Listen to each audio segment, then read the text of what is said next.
Brenjota. Well, never gonna say, give me the time, lamba, and you go Brenjota. Hey, waiting the subway to Trahabo. The way much Brenjota or my boss go, or my mentor go. So anytime Bariku Makayo, way much of my maybe Brenjota. So, Ili Brenjota, like normally, Ili Brenjota. Brenjota, one kind, any high content creator or any kind one, because Ili political content on him. Really go to personal life here. Ili Brenjota, now one kind decent person.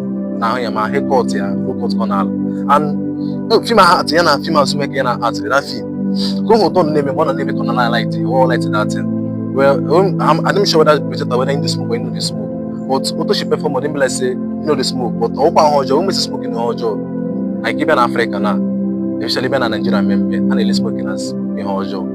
But we what's Nigeria does what I say, oh, very bad thing.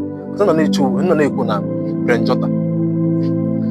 Guy, Brenjota me waiting. I want to take one nigga because the guy na one guy decent person. No name any ha. You know to she mean I'm karate and other things. Just like a personality Brenjota. So we more somebody could have Brenjota, who a responsible guy and I love my mentor.